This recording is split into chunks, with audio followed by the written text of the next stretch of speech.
In every corner of the world, from boardrooms to classrooms, the power of words shape our reality. And there have been 5 transformative secrets that have propelled me from a very hesitant speaker to more of a confident one. The first secret being embracing the fear. You see, fear is a primal emotion hardwired into us from ancient times. Our ancestors relied on it for survival. But in today's world, when we step onto that stage, that same fear can feel overwhelming and even crippling. But here's what I've discovered. Fear, it's not the enemy, it's a compass. My first dozen public speaking engagements were for a room of no more than 30 people, which might not sound like a lot, but to me, that felt like an entire stadium. I was dripping sweat, I was mumbling everywhere, and I was forgetting all the words to the script that I spent hours trying to memorize. And after what felt like the longest 10 minutes of my life, I walked off stage so defeated, thinking that I just absolutely bombed. And shortly after getting off stage, an older gentleman approached me, and he clearly knew that I was not natural at this. And I'll never forget this. He told me that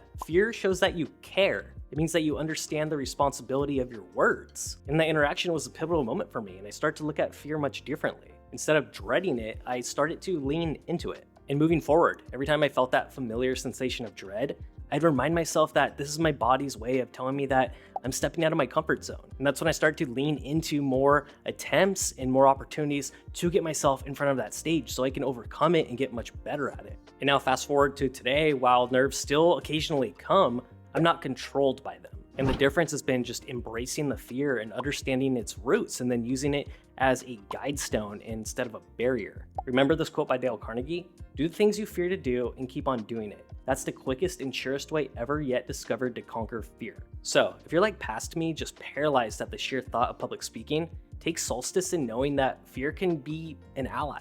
Channel it, harness it, and let it propel you forward. Next is storytelling over data dumping. In the digital age of communication, we are bombarded by stats and statistics and facts. Every slide, every report, every tweet just screams data at us. But while data is very crucial, when it comes to public speaking, nothing grips an audience like being able to tell a good story.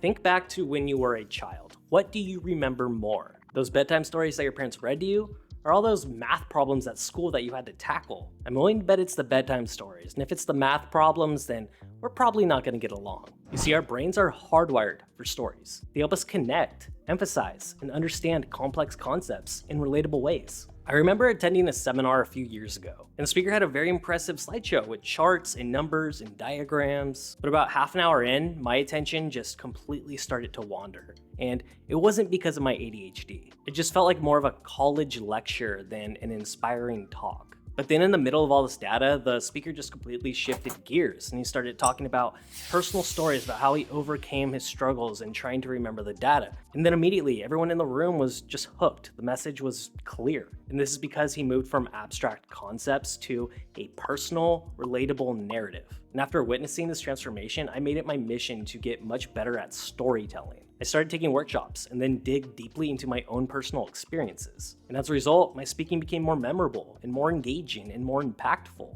I was no longer just sharing information, but taking the audience on a journey with me. Consider the iconic speeches in history. Martin Luther King Jr.'s I Have a Dream, or Steve Jobs' Stanford commencement address. They did not just present facts, they told stories that really evoked emotion and drove their message home. So if you're preparing for a presentation or a speech, challenge yourself. Instead of overwhelming your audience with data, weave in personal anecdotes, historical references, and even fictional tales that align with your message. Remember, people might forget numbers, but they rarely forget a compelling story. Number 3, the power of practice and more practice. Let me transport you back to a pivotal moment in my own life. I was preparing for a very critical presentation at work that I had to present to all the staff. And the anxiety was tangible, not because I lacked knowledge of the topic, but because I just did not practice enough. And I remember a mentor once told me that the difference between an amateur and a professional isn't always talent, but it's about the amount of practice that they put into it. And back then I understood the message, but I couldn't help but think to myself,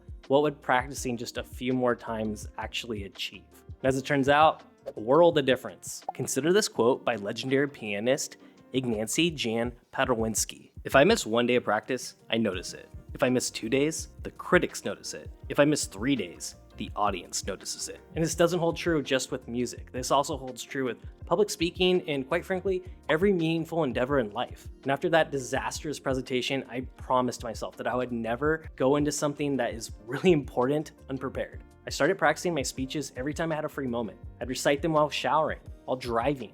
I'd grab any willing listener and rehearse right in front of them. And with each repetition, I noticed something really magical. My confidence surged and my ability to recall that information was just amplified. I was no longer just trying to remember the next line, and I was using that energy to genuinely connect with my audience. And practice doesn't just mean rehearsing the words. It includes researching your audience, refining your slides, and rehearsing your body language. Also, one of the legends, Kobe Bryant, who at his peak was the best NBA player in the world. He was going to practice more than anyone else. He was in at 4 a.m. when people were still sleeping, and he was in at 10 p.m. when people were out drinking. Talent's great, but talent and practice, that's lethal. Number 4, engage. Don't just speak. 2 years back, I was at a conference where 2 speakers were slated to address a very similar topic. First one took the stage very arrogantly and just started listing facts and figures and very dense information. No doubt he was smart, but within minutes, you could look around and you could see just everyone was just on their phones, uninterested in what this guy had to say. But that second speaker, whoo, it's a different story. She very humbly took the stage and began with a question, pausing and letting everyone just resonate with it. Her question started with, have you ever felt? And you could just see heads just perk up, just nodding with agreement. Throughout her talk, she posed questions and made relatable references and made eye contact with various people in the audience. And that's the difference. It wasn't just a presentation. It was a dialogue. It was a shared experience. Here's the critical lesson I took away from that day. To truly captivate an audience, you must engage them, not just bombard them with information. Start with a question, like that second speaker. Begin with a very open-ended question. It draws listeners in and makes them personally ponder and relate to what's coming next. Also, audience participation. I'm not saying you should all make them do the YMCA butt naked, but maybe just getting them to raise their hands every now and then. That could be just so surprisingly effective. This really keeps the audience alert, knowing that they might be involved in it. As Maya Angelou once said, people will forget what you said, people will forget what you did, but people will never forget how you made them feel. Number 5, reflect, refine, repeat.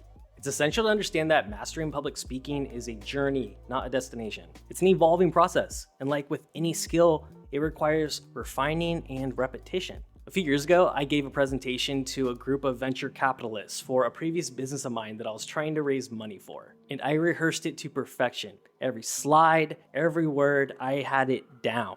And midway through my presentation, I really thought that I was killing it. And I was looking around, and to my surprise, they were tuned out. Afterwards, one of the investors came up to me and he bluntly put it that my content, my information was great, but it sounded robotic. And I really think this was just because I was spending so much time trying to remember the information than I was actually trying to connect with the people I was actually presenting that information to. I neglected the human element, the spontaneous interactions that actually made my presentation memorable. But it's with having those interactions where you actually learn and you refine and you redeliver your packaging. So next time you have the opportunity to do that, you score it. That's why I have so much appreciation for comedians who can just work a crowd so well. You don't know what the crowd's gonna say, but yet you can take that information and so quickly just rattle off something hilarious that just gets the crowd just so engaged, and it's beautiful to watch. Jesus Christ, what were you two in the Eagles together? What is the animosity about?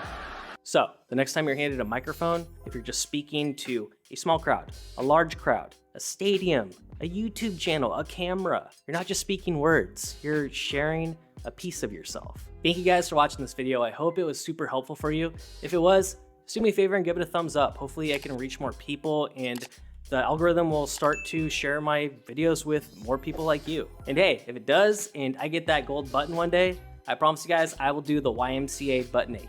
I know someone's gonna screen record that or put it away, and one day we'll see. Hey, that, well worth it, well worth it. Thank you guys, and I'll see you in the next video later. What we talking about? Practice, man. What are we talking about? Practice? We're talking about practice, man.